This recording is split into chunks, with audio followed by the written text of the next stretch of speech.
Hi friends, welcome back to my channel. आज फिर से मैं वही टॉपिक लेकर आई हूँ, शोएब इब्राहिम का सुट्टेबाजी वाला टॉपिक, जिसमें मैंने पहले भी आपको बताया था कि जब वो पकड़े गए हैं तो फिर उन्होंने अपने इस कारनामे को एक्सेप्ट भी किया।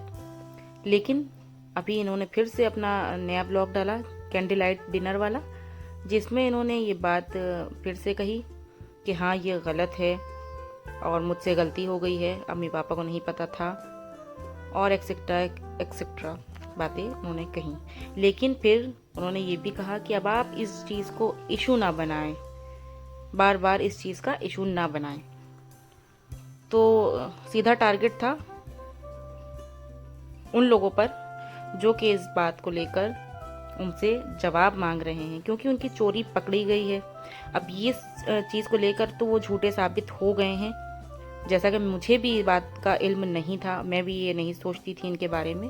जैसे कि मैं भी इनके व्लॉग्स बड़े प्यार से, बहुत ही दिल से देखती थी, क्योंकि मुझे ये लगता था कि इनके व्लॉग्स में पूरी रियलिटी और प्योरिटी होती है और जो भी ये दिखाते हैं वो सच होता है।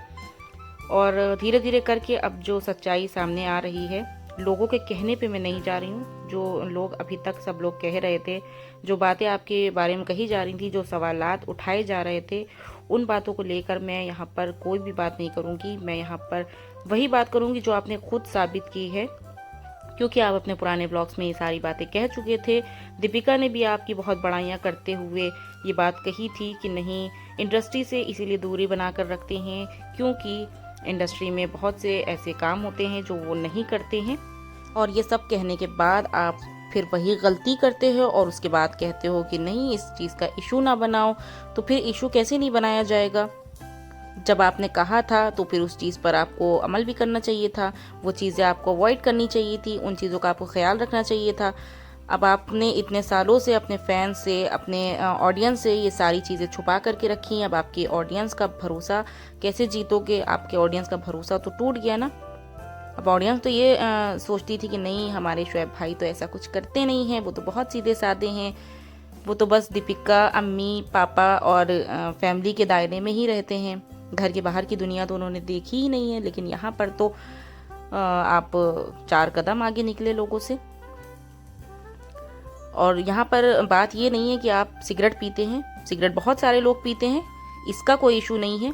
इशू ये है कि आपने झूठ बोला है।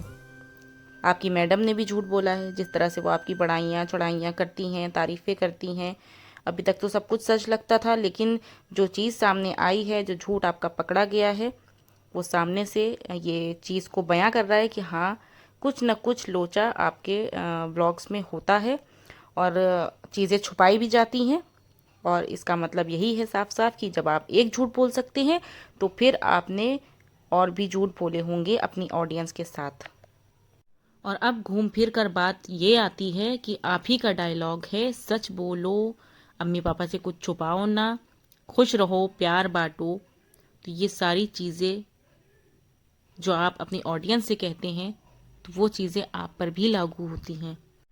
तो आइंदा इस चीज़ का ख्याल रखें कि कोई ऐसा काम ना करें जो आपकी ऑडियंस का भरोसा टूटे और आपको फिर से कोई दूसरी क्लिप में चीज़ें ब्लर करनी पड़े। तो ध्यान रखें इस चीज़ का और आगे आप मौका ही ना दें कि लोग आपकी किसी भी चीज़ पर, किसी भी बात पर इशू बनाएं। तो बस मुझे यही कहना था। उम्मीद है जितने भी लोग ये वीडियो देख रहे होंगे, वीडियो पसंद आई हो तो लाइक कर दीजिएगा और चैनल पर नए आए हैं तो सब्सक्राइब करे बगैर मत जाइएगा। मिलती हूँ नेक्स्ट वीडियो में, जब तक के लिए